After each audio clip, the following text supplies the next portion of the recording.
Hi friends, welcome back to our channel preparation 360. Friends, ఈ వీడియోలో మనం కరెంట్ అఫైర్స్కి సంబంధించిన కొన్ని ముఖ్యమైన ప్రశ్నలు ఏంటో తెలుసుకుందాం. వీడియో స్టార్ట్ చేసే కంటే ముందుగా మన ఛానల్ని ఫస్ట్ టైం చూసినట్లయితే సబ్స్క్రైబ్ చేసుకోండి. అలాగే వీడియో కనుక మీకు నచ్చినట్లయితే లైక్ చేసి మీ ఫ్రెండ్స్కి షేర్ చేయండి. ఇటీవల మొదటి బిమ్స్టెక్ బిజినెస్ సమ్మిట్ ఎక్కడ జరిగింది? Correct answer New Delhi.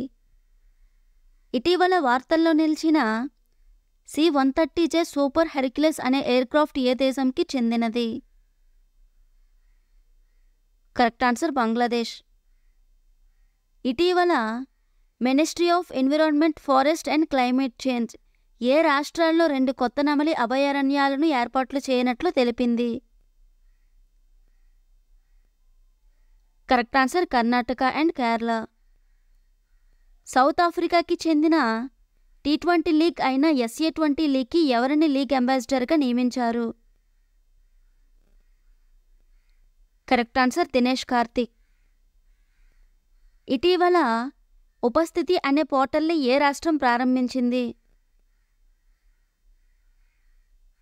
Correct answer Jharkhand.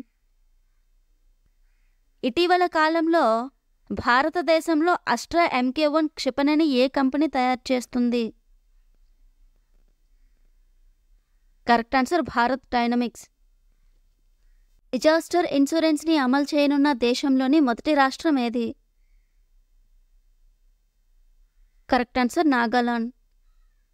ఇటీవల జర్మనీలోని కిల్కెనాల్లో జరిగిన మ్యారిటైమ్ పార్ట్నర్షిప్ ఎక్సర్సైజ్లో ఇండియన్ నేవీ ఏ షిప్ని పాల్గొంది?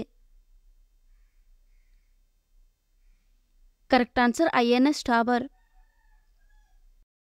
భారతదేశం ఏ దేశాన్ని ఓడించి 4వ సెంట్రల్ ఏషియన్ వాలీబాల్ అసోసియేషన్ మహిళా వాలీబాల్ నేషన్స్ లీగ్ని గెలుచుకుంది?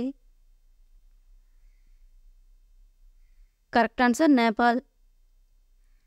ఇటీవల కమెల్ మడోరి ఏ దేశానికి ప్రధానమంత్రిగా నియమితులయ్యారు? Correct answer Tunisia. ఇటీవల వక్ఫ్ బోర్డు బిల్లు 2024ను లోక్సభలో ఎవరు ప్రవేశపెట్టారు? Correct answer Kiran Rijiju.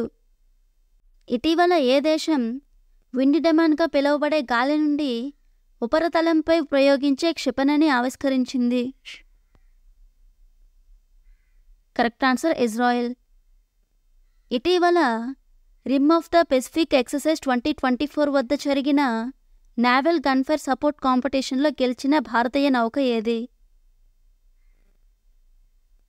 Correct answer INS Shivalik. Video కనుక మీకు నచ్చినట్లయితే లైక్ చేసి మీ ఫ్రెండ్స్కి షేర్ చేయండి.